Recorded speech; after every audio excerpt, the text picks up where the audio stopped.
Sobre o áudio. Irmãos, graça e paz, bom dia a todos. Iniciar agora a transmissão, tá? Já estamos aí com quase 10 minutos de live.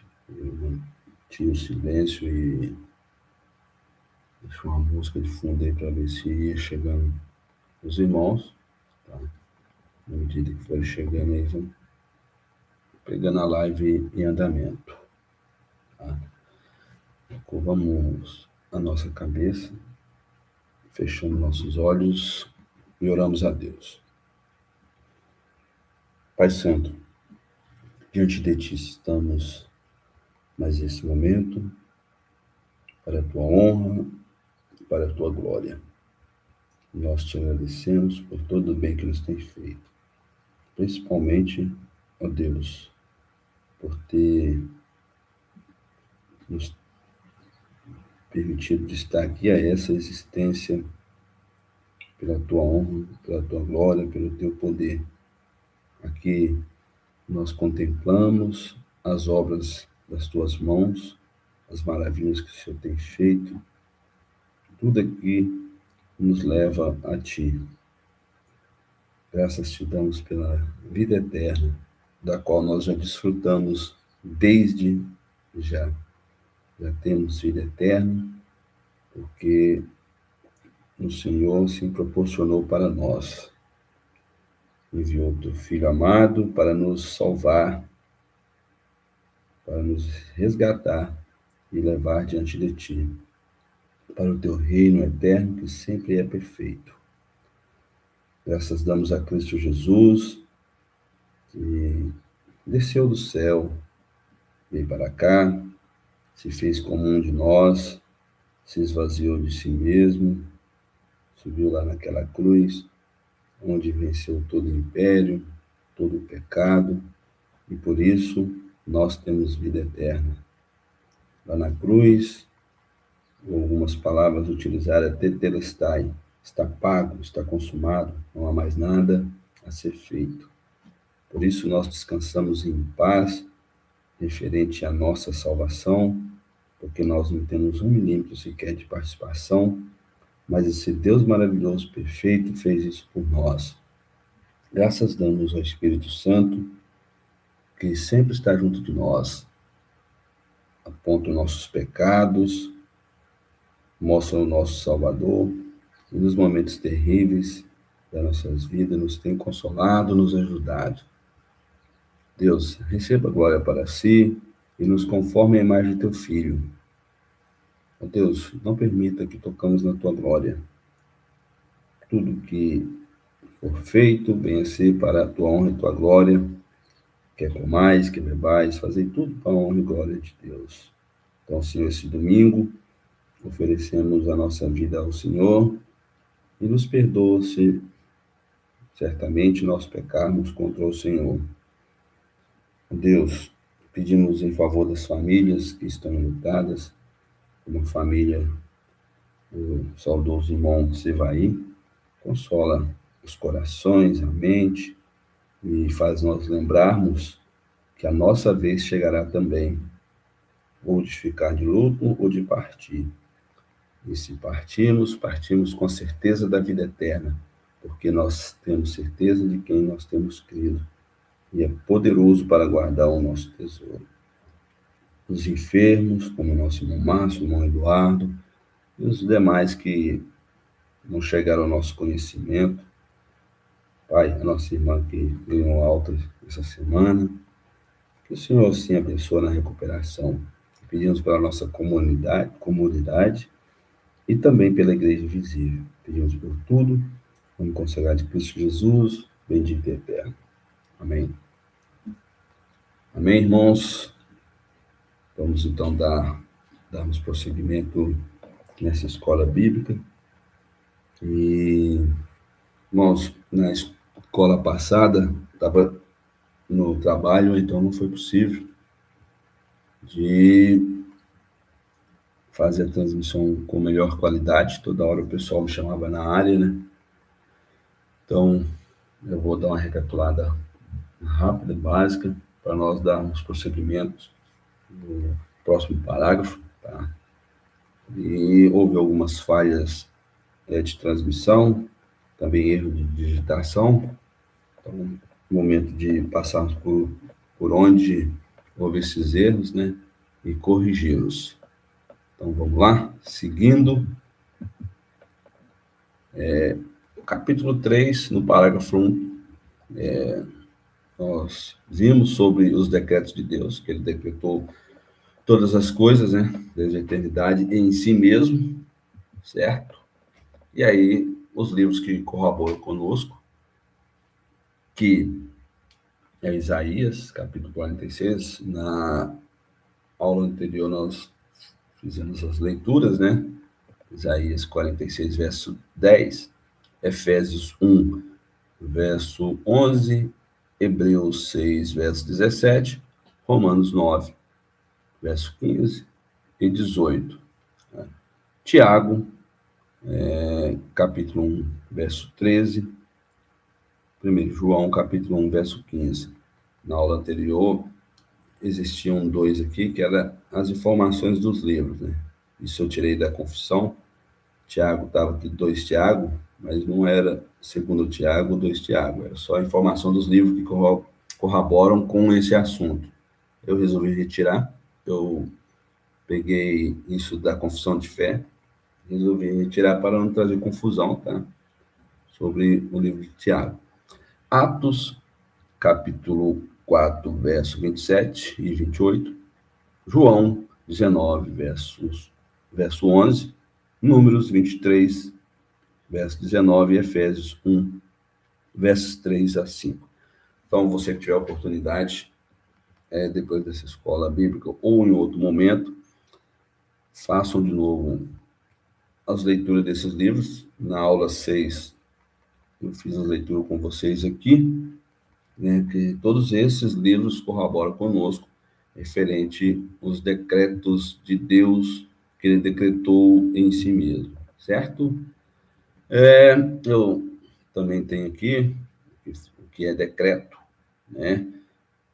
Comandar algo, ordenar, determinar, designar, autoritariamente, né? Mandar algo. Então, somente o nosso Deus tem essa prerrogativa sobre mandar, decretar o que está acontecendo em cada vida nos dias atuais, certo? E eu falo mais uma vez, por isso nós devemos descansar em paz, como Davi falou, né? Em paz, eu deitei, dormi, acordei porque o Senhor me acordou. Porque se não fosse por ele, levantou da sua cama, porque Deus assim o acordou, o determinou. Se não fosse por Deus, certamente ele não existiria, ele não escreveria os salmos que nós citamos aqui, os demais salmos. E por isso nós devemos descansar em Deus, certo? E principalmente, irmãos, mais uma vez, sempre lembrar, você é salvo porque Cristo te salvou, porque Cristo proporcionou isso lá na cruz. Então, irmãos, mais uma vez, esse trecho aqui que é importante, né, sobre o cenário histórico dessa confissão, sempre está na nossa mente, sobre os teólogos de Westminster, quando começaram o trabalho dessa confissão, em 1643. Então, ocorreu apenas 24 anos após o Sínodo de Dort, que eu também, referente a esse assunto, tenho algo a falar, né? Eles se reuniram para abordar a controvérsia arminiana. A controvérsia arminiana é dizer que o homem tem um pouco a corroborar com a salvação. Isso é uma controvérsia, né? E tem outras controvérsias mais que eles dizem. Sobre o sínodo, né? É uma reunião que aconteceu importante da igreja reformada lá na igreja holandesa, entre 1618 e 619, na cidade de Dortmund, a cidade que Dort em holandês, nos Países Baixos. As questões que foram discutidas é a predestinação, Deus escolhe quem será salvo, foi feitas essas perguntas, a graça como Deus concede a salvação, sobre a expiação, Jesus morreu por todos ou apenas pelos eleitos? Foi feita essa pergunta. Então, esse significado do símbolo que consolidou a teologia reformada teve um impacto duradouro, né, que trouxe influências nas igrejas presbiterianas e batistas em todo o mundo, né, sobre esse contexto, né, e o que quando ocorreu foi só após a morte de Calvino, quando os seguidores, né, aqueles que criam o que está na Bíblia e o que Calvino trouxe à tona para combater a controvérsia arminiana, né, eles precisavam defender a doutrina da soberania de Deus. Deus é soberano sobre tudo, nós não pegamos Deus de surpresa em nada, tá? Tudo que acontece, ele sabe, ele já tinha decretado, né?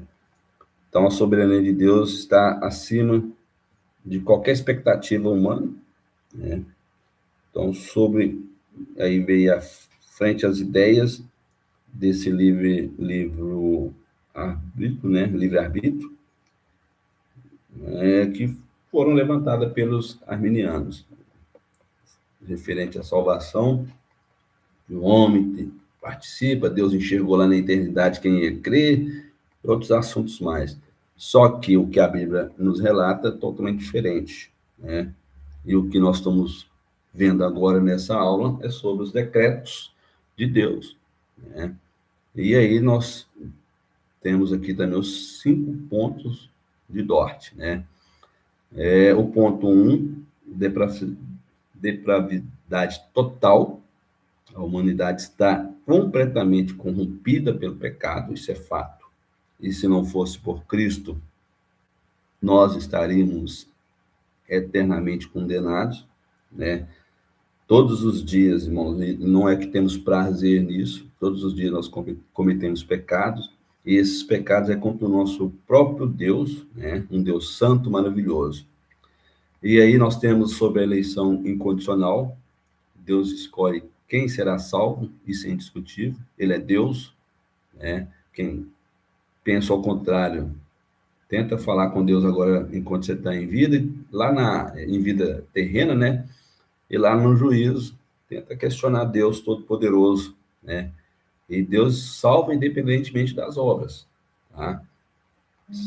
Tira isso da cabeça, fala assim, eu sou salvo porque eu conheço a Bíblia de Gênesis e Apocalipse, eu sei cada verso, eu domino, eu tenho um conhecimento vasto, eu ensino, eu batizei em tal igreja, eu toco, eu prego bem, enfim, né? Eu faço obras de caridade, por isso eu sou salvo. Deus está vendo tudo isso e eu estou sendo salvo. Nada disso. Salvação, ela é promovida por Deus e não há discussão, certo? E aí tem a expiação limitada. Jesus morreu apenas pelos eleitos. Pronto, não há discussão sobre isso. A Bíblia nos relata e nos mostra sobre esse assunto tão importante. A graça é irresistível, aliás, tá? Irresistível. Graça irresistível, né? A graça de Deus é eficaz e não pode ser resistida. Não existe maneira de resistir a esses chamados, tá? Cada um de nós, em algum momento, fomos chamados e não houve como resistir a esse chamado do Deus Santo tão poderoso. E o quinto ponto, que foi discutido lá em Dort, no símbolo de Dort, né? É a perseverança dos santos.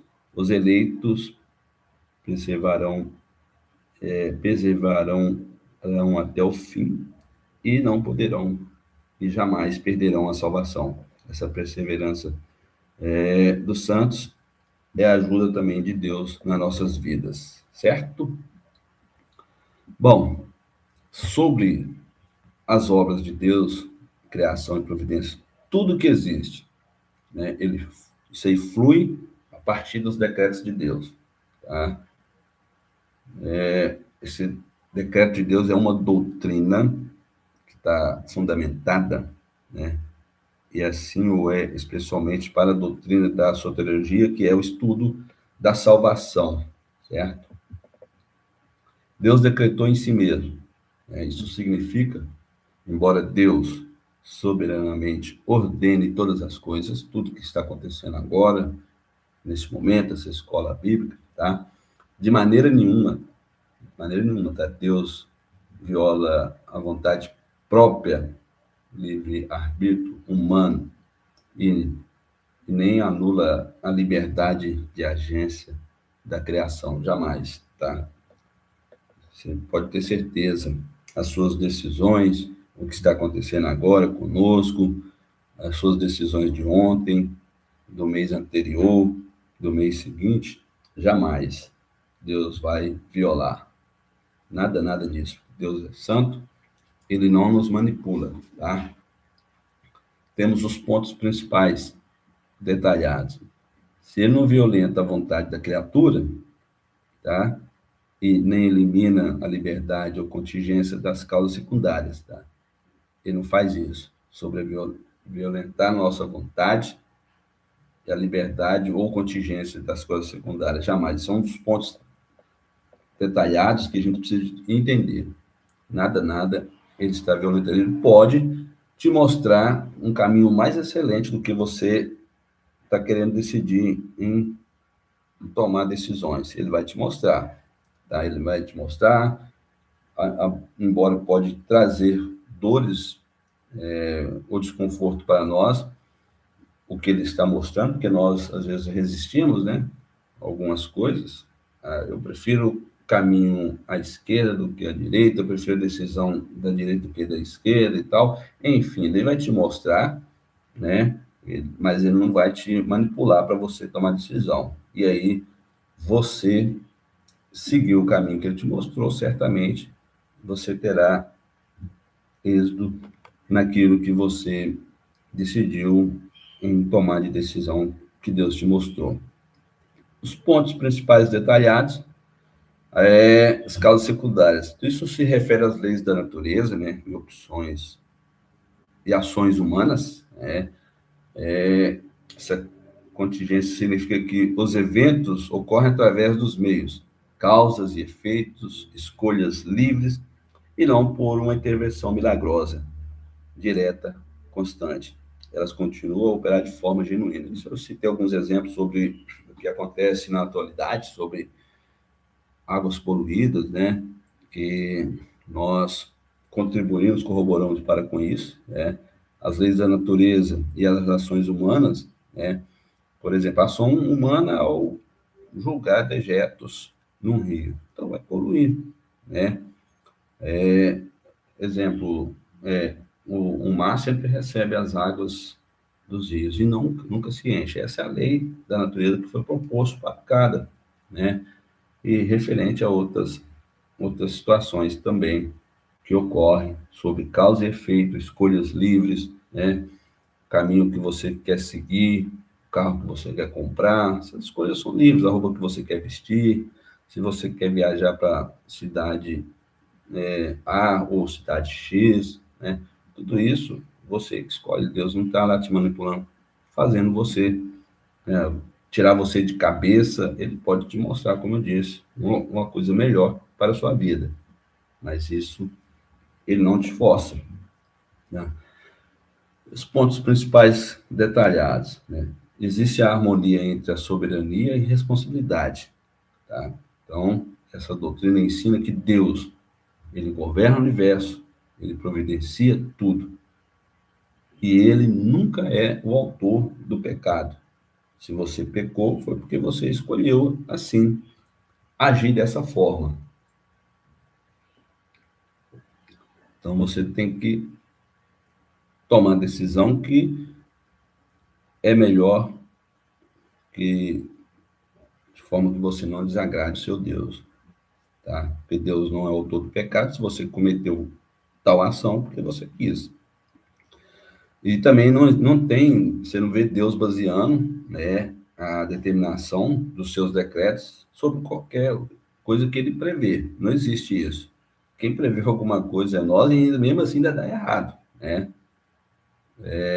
Deus emite o seu decreto desde a eternidade. Lembre-se, decreto de Deus, ele decretou e pronto. Agora, ele não está prevendo, ele não decreta de acordo com ele está prevendo, nada disso, tá? Nós é que agimos dessa forma. Nas Escrituras, né, nós vemos algumas declarações, e aqui eu tenho alguns livros que vai corroborar conosco. E em Isaías 45, verso 21, o verso nos relata o seguinte: quem fez ouvir isso desde a antiguidade? Quem desde então o anunciou? Porventura não sou eu, o Senhor? E aí, dando continuidade, ou quem anunciou o fim desde o princípio e desde a antiguidade, as coisas que ainda não sucederam, que digo, o meu conselho será firme e farei toda a minha vontade. Isaías 46, verso 10. Como assim? Deus anunciou o fim desde o princípio, ele criou e já anunciou o fim, porque ele decretou, seria dessa forma, né? Qualquer questionamento desse aqui, quem tiver dúvidas, quem quiser questionar Deus, fica livre, questione a Deus. Deus, ele anunciou o fim assim que ele criou todas as coisas, e isso desde a antiguidade. Então, Deus não faz decretos de improviso ou decretos que são dependentes do livre-arbítrio da humanidade. Antes, os decretos de Deus são pré-determinados lá na eternidade, desde a antiguidade. Além disso, Deus emite os seus decretos pelo muito sábio e santo conselho de sua própria vontade. Ordenou livre e imutável todas as coisas. Nele digo, em quem também fomos feitos herança, havendo sido predestinados conforme o propósito daquele que faz todas as coisas segundo o conselho da sua vontade. Efésios 1, verso 11. Então, significa que os decretos de Deus são moralmente perfeitos, tá? Tanto moral e perfeição, tudo que se diz de perfeito está com Deus, tá? Moral está com Deus. Então, em todos os decretos de Deus, ele não é jamais o autor do pecado, tá? Se você peca pela sua livre e vontade, você faz o que você bem quer. E também ele jamais tem comunhão com o pecado, tá? Pode saber. Se você cobiça, se você mente, se você frauda, se você comete glutanaria, jamais Deus tem comunhão com isso, tá? Jamais. Os conselhos e os decretos de Deus estão em harmonia com a sua santidade. Lembre-se, você serve, você é filho de um Deus santo, santo, santo e santo. Separado, existe santidade, justiça e amor, tá? Sobre os propósitos de Deus, que é imutável, né? Uma vez que ele decretou, e foi emitido os seus decretos, pelo seu muito sábio e santo conselho, ele determinou, não há nenhuma razão para que Deus mude o rumo ou no meio do caminho ele faça ali algum ajuste, ou muda de caminho, vou mudar essa ideia aqui, não tem nada disso, tá? Os seus decretos são eternos e acontece conforme ele determinou, tá? Então, por meio desses decretos, todas as coisas, seja o que for que venha acontecer, tudo está conforme Deus determinou, sem que Ele force a nós a algo, sem que Ele nos manipule e sem que Ele seja autor do pecado, não tem comunhão, tá? Ele tem soberania e absoluta e eterna, tá? Tudo o que Deus decretou, tudo o que acontece, tanto para bem quanto para o mal, pela sua própria vontade, sempre de forma sábia, tá? É livre e inalterável, não é um decreto baseado sobre previsão das nossas ações, tá? Mas pela sua própria vontade. Não tem participação, mais uma vez falando sobre o pecado, ele não tem participação, não é o autor do pecado, né? Apesar de que ele governa as coisas, incluindo ações más, tá? Deus não as gera, tá? E nem as aprova. Esse mal, ele ocorre por permissão. Não, nós temos que entender, permissão é uma coisa, vontade de Deus é outra, tá? Então, ele permitiu porque ele não força nós a nada, tá? Ele não força o humano a fazer nada, ele vai permitir. E só que essa responsabilidade moral é da criatura, tá? E não do Criador. Sobre a vontade humana ser violada, jamais, tá? Ele não viola. O decreto divino não transforma nós, homens, em robôs, jamais. Deus está lá do céu com controle remoto, nos controlando, jamais isso, tá? Você tem sua vontade própria, você faz livremente o que bem pensa, as causas secundárias, ações humanas, também as leis, são operadas, funcionam, né? São executadas de modo que acontece, é o que Deus estabeleceu, certo? E tem aí a demonstração da sabedoria e poder.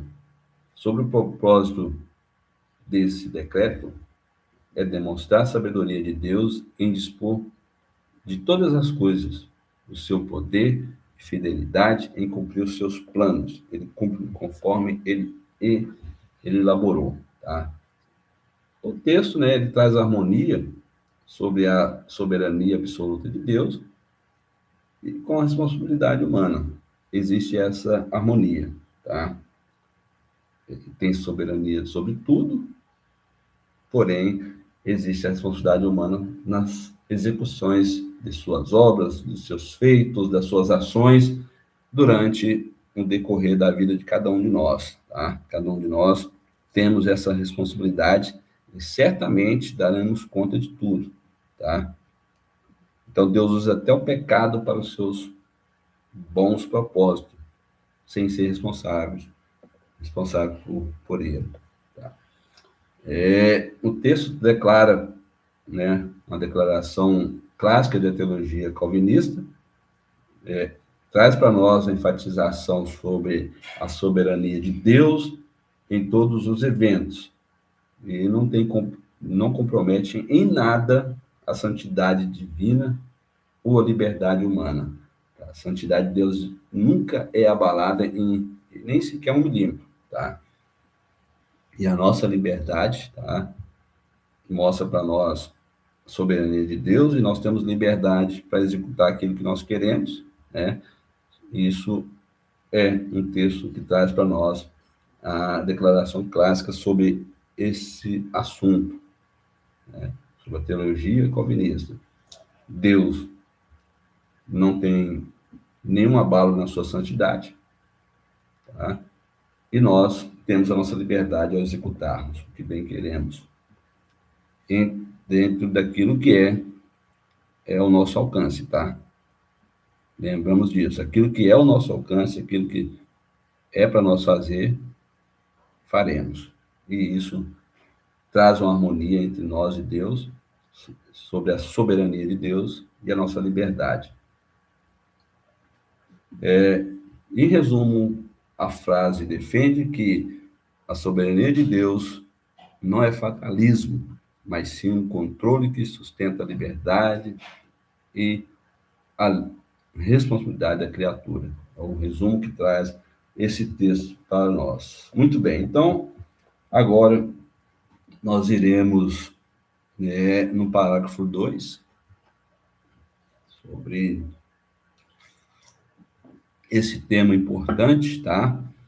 Que ainda daremos continuidade. Bom, você que tiver condições aí, abra a sua confissão. Esse parágrafo ele é bem curtinho, porém traz para nós alguns assuntos muito importantes e interessantes. Então, eu vou dar um prazo de alguns segundos. Se você tiver condições, abra aí no capítulo 3, o parágrafo 2 dessa confissão de fé.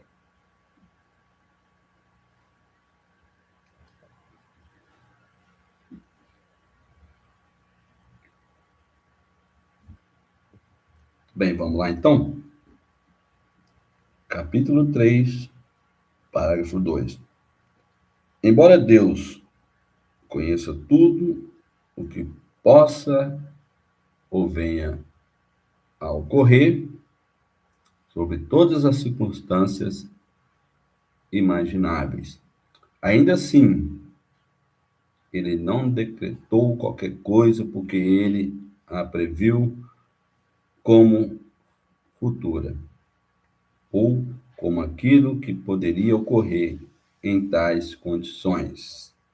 Aqui nós temos os livros e capítulos e versos que corroboram conosco sobre esse assunto, tá? Atos 15, verso 18, Romanos 9, verso 11, 13, 16, 18, e tem conosco aqui esses livros, capítulos e versos sobre esses relatos. Vamos começar, então, pelo livro de Atos, capítulo 15, verso 18. Você que tiver condições, abra sua Bíblia em Atos, capítulo 15, e o verso 18. Darei alguns segundos para nós seguirmos com a leitura e as explicações.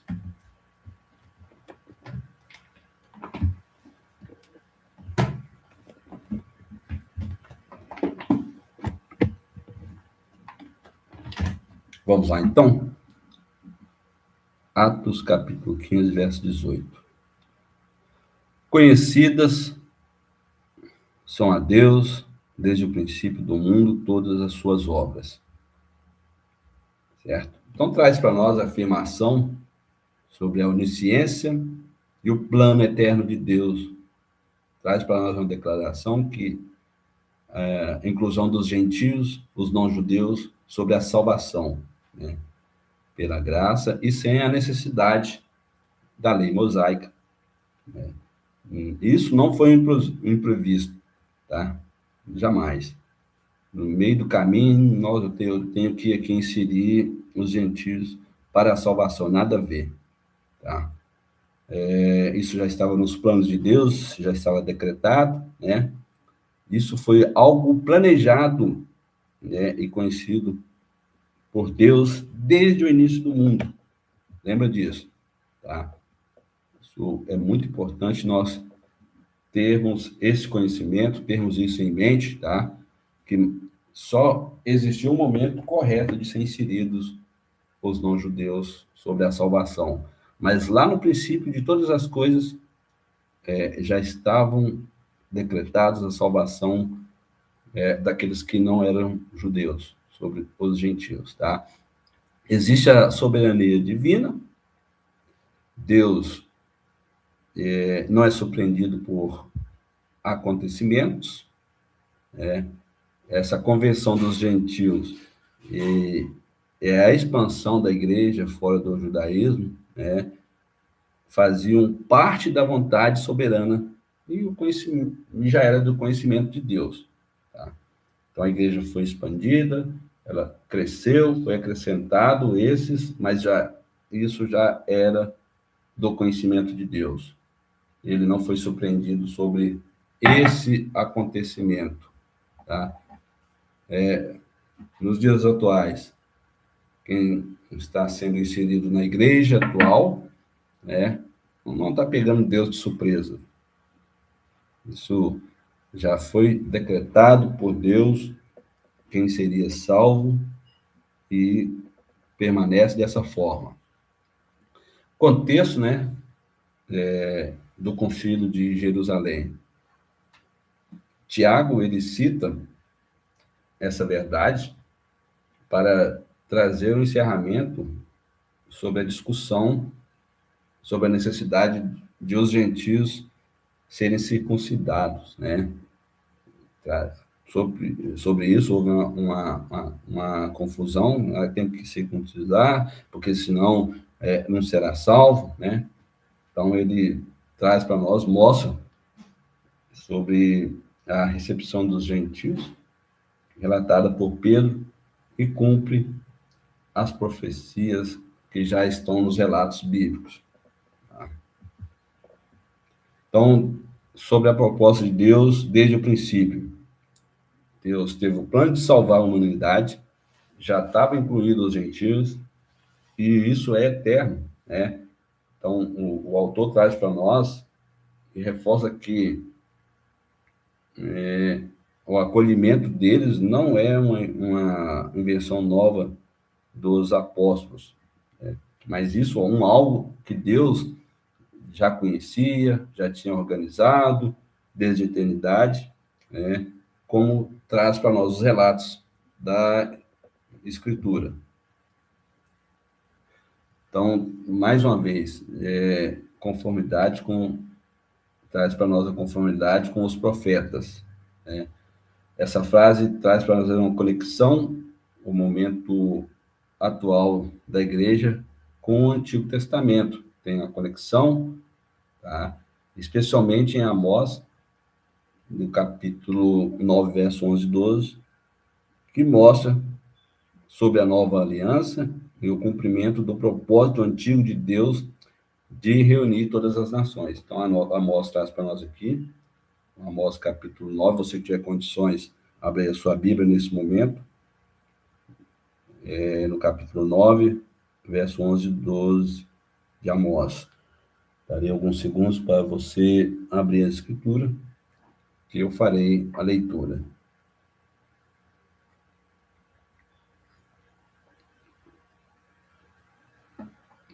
Vamos lá?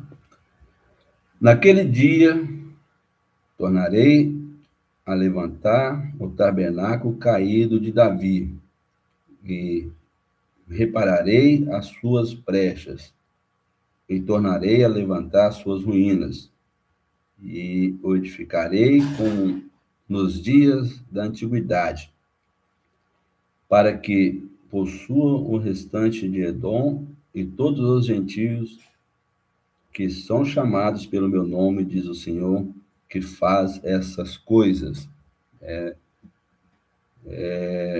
Esse tabernáculo estava caído, o povo disperso, e já sem aquela esperança de ser chamados por Deus, mas isso já era um decreto de Deus, isso já era desde a antiguidade, e então esse livro corrobora conosco sobre a aliança que Deus fez, que Deus faz, que continua eternamente. E ele não rompe essa aliança de maneira nenhuma, por qualquer comportamento negativo nosso, certo? Agora temos conosco Atos, capítulo 15 e verso 18. Deixa eu ver quanto tempo nós já estamos de live.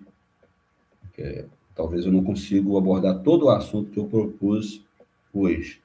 Estamos aí com 47 minutos, tá? Acredito que mesmo aquele atraso de 8 minutos, nós devemos encerrar com 1 hora de live, tá? E aí, os outros assuntos, nós veremos na próxima aula. Então, Atos, capítulo 15, verso 18, ele tem para nós um resumo sobre esse versículo que assegura que a inclusão dos gentios é um ato legítimo e planejado por Deus. Traz para nós a validação sobre a salvação pela graça através de Jesus Cristo. Então, o povo do passado, Abraão, Jacó, Davi, todos esses olhavam para Cristo, que ainda viriam, que esse Cristo que ainda viria. E nós hoje, da atualidade, olhamos para um Cristo que já veio, que foi crucificado, venceu a morte, venceu tudo por nós, e nós olhamos sempre para Ele. E qualquer situação da nossa vida, irmãos, seja o que for, olha para Cristo, descansa em Cristo, porque Ele é o autor da nossa salvação. Ele nos deu vida. Olhamos para Cristo. Certamente nós teremos dores, tristezas, teremos frustrações, mas olhamos para Cristo. Seja qual for a dor que vier a apoderar de nós, nenhuma dessas dores, nenhuma dessas frustrações, nenhuma situação adversa que acontece ou acontecerá na nossa vida é maior do que a dor de Cristo lá na cruz. E ele venceu tudo por nós. E lembra, essa vida é passageira. Olha para você. Você já não tem mais 10 anos de vida. Hoje você está com 20, 40, 50, 70. Passou rápido. Então essas dores certamente passarão rápido. E logo, logo nós estaremos lá na eternidade, contemplando a face desse Deus maravilhoso. Agora temos conosco o livro que corrobora com nós sobre esse assunto, Romanos 9, verso 11. Darei aí um tempo para você encontrar na sua Bíblia, para acompanhar a leitura junto comigo.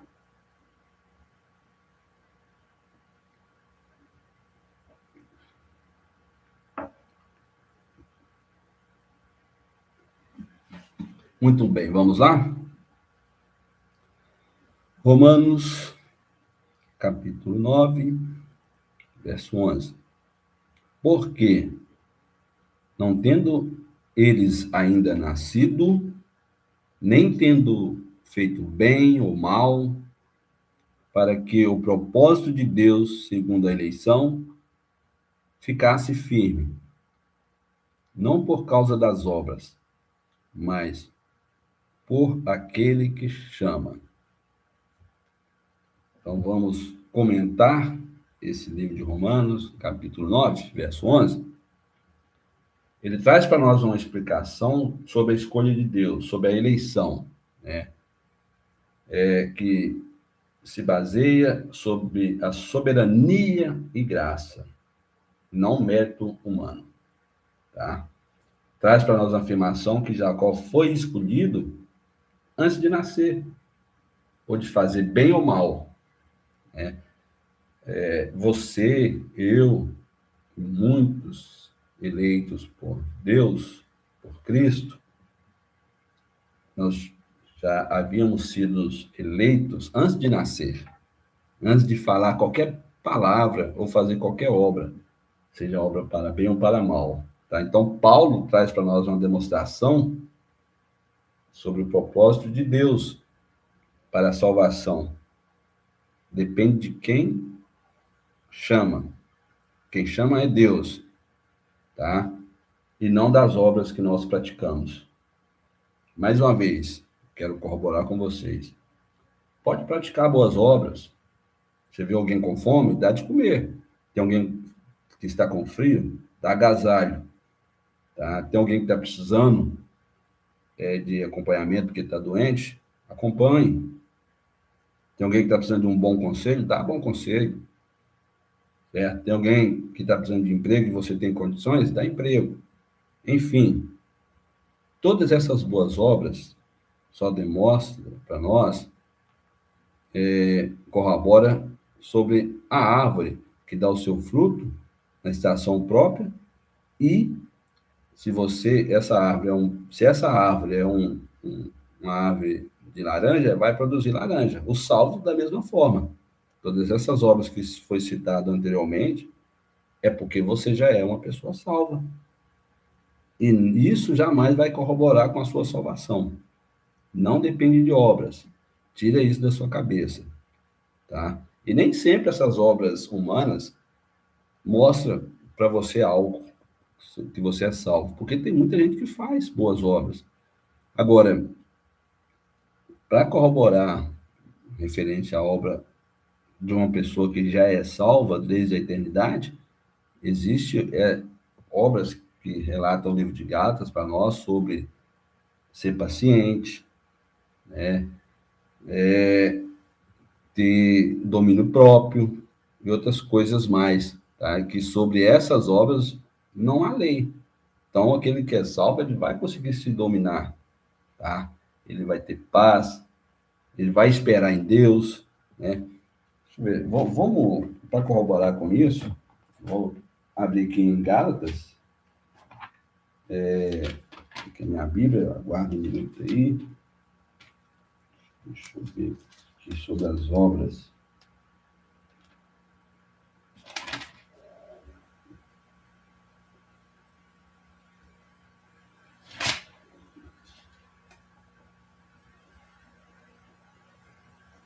Só um minuto que eu vou procurar aqui.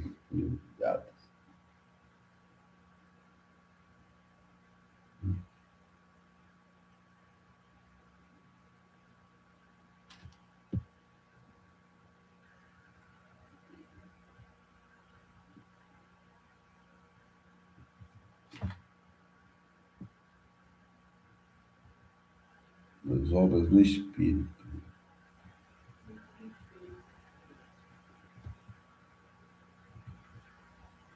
Um minuto.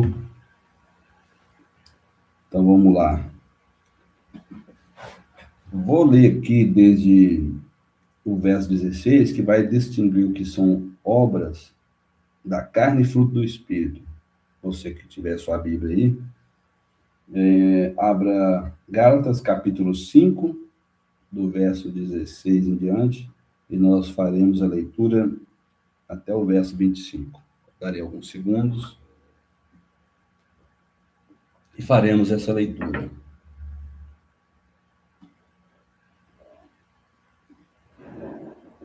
Então vamos lá? As obras da carne e o fruto do Espírito.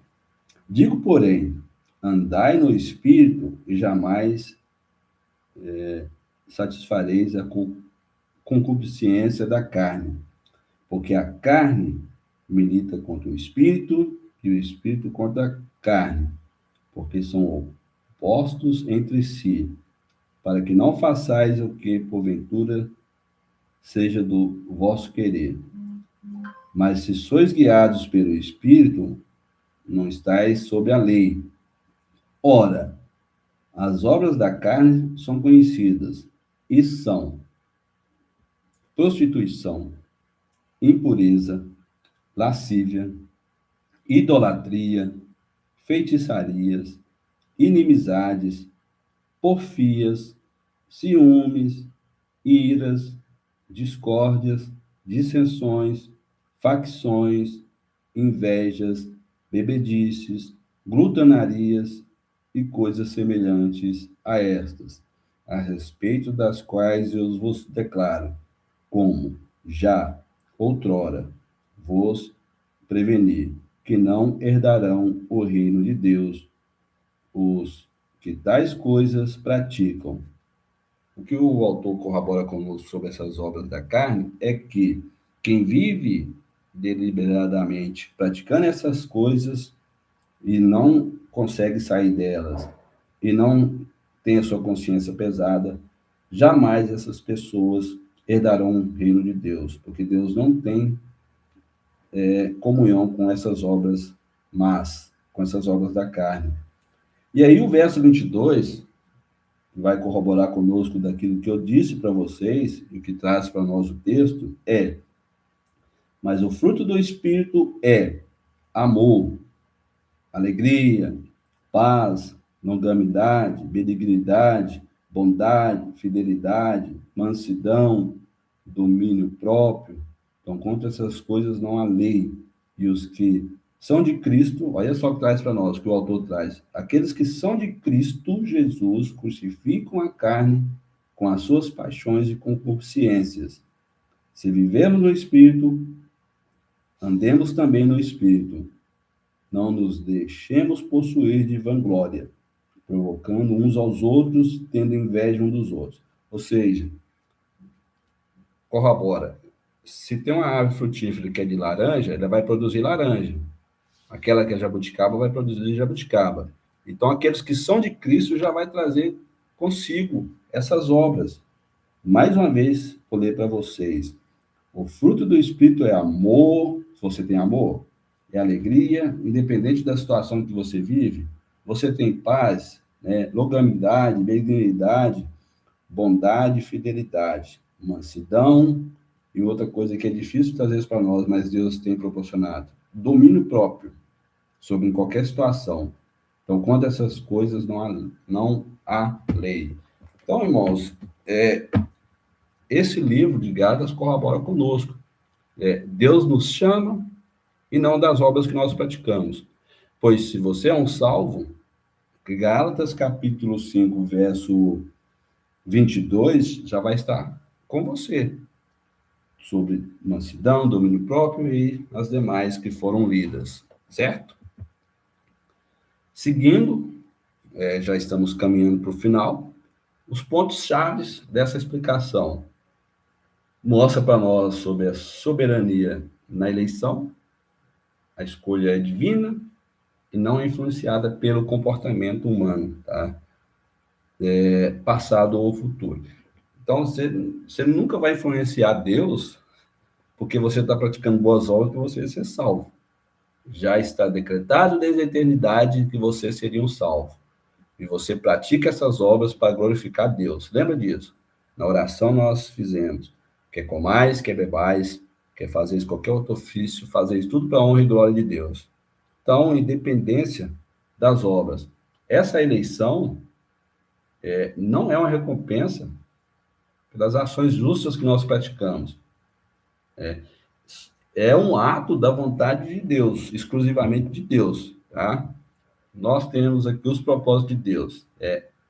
O propósito de Deus traz para nós que o objetivo é garantir que o plano de Deus permaneça firme, desde do início até o fim. E está focado no chamado gracioso de Deus. Você foi chamado por Deus. Nós temos o exemplo de Jacó e Esaú. Então, Paulo traz para nós sobre esses gêmeos, né?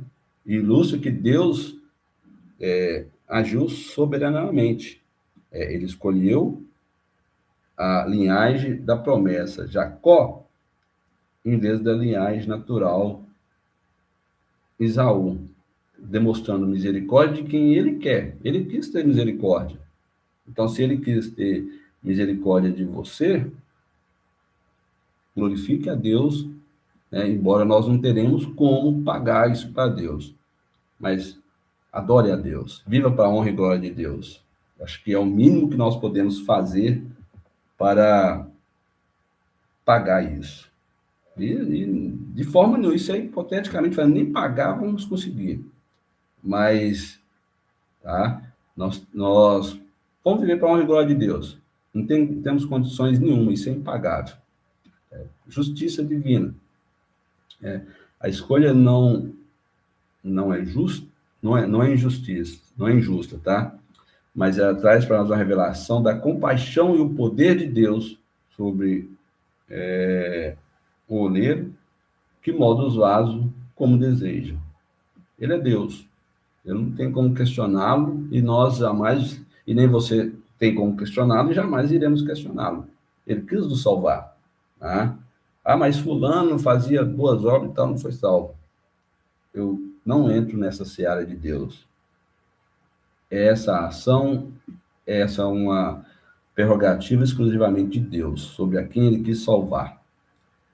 A passagem traz para nós uma enfatização sobre a salvação inteiramente um dom da graça de Deus, que desvincula de qualquer mérito, né, humano, de maneira nenhuma, certo? Bom, irmãos, eu vou encerrar por aqui, tá? Na outra aula nós traremos sobre Romanos 9, verso 13, nós daremos continuidade. Vamos recapitular algo, tá? Que nós vimos aqui referente o parágrafo 2 dessa confissão, tá? E lembre-se, eu, você, nós jamais teremos como pagar essa salvação. A única coisa que nós devemos fazer é viver para a honra e glória de Deus. Não há condições de nós pagarmos o que foi feito lá na cruz para nós, tá bom? Então eu encerro, nós vamos fazer uma oração e na semana que vem, se Deus assim o permitir, estaremos por aqui de novo. Curvamos a nossa cabeça, fechamos nossos olhos e oramos a Deus. Pai Santo, diante de Ti ainda estamos e sempre estaremos. Mas nesse momento, abrindo as Escrituras para aprender mais da Tua palavra que é viva, sempre viva. E nós Te glorificamos pelos Seus feitos e queremos viver para a Tua honra e Tua glória. Nos ajuda, Deus, porque só assim conseguiremos. Nós Te damos graça por esse momento que nós tiramos para estar diante de Ti. Pedimos ao Senhor que nos abençoe nesse dia, nos conduz a nossa vida mais esse momento e sempre, ó Deus. Vamos Te pedir em favor ainda, Senhor, mais uma vez, das famílias que estão de lutos, conforta os corações. E mais uma vez, nós falamos, Senhor, que como chegou a vez do nosso irmão que partiu para a eternidade, a nossa vez chegará também. Como tem famílias de lutos, nós também estaremos de lutos em algum dia da nossa vida. Mas nos consola e nos ajuda, assim como o Senhor tem sido com nós, com a família do nosso irmão Sevaí. Deus, receba a glória para si e nos conforme a imagem do Teu Filho. Nos ajude, ó Deus, e seremos ajudados. Nós pedimos que nos dê alegria, felicidade para estarmos logo mais reunidos em comunidade, em um culto público para Te adorar. E também, Senhor, nesses momentos que antecedem o culto e nos momentos após o culto, que nós adoramos ao Senhor sempre. Nos ajuda, Senhor, a adorar a Ti e viver para a Tua honra e para a Tua glória. Pedimos por tudo, no nome consagrado de Cristo Jesus, bendito e eterno. Amém. Amém, irmãos? Então vamos encerrar. Que o grande amor de Deus, a graça de nosso Senhor e Salvador Jesus Cristo e as doces e reais consolações do Espírito Santo estejam em nossos corações eternamente. Amém.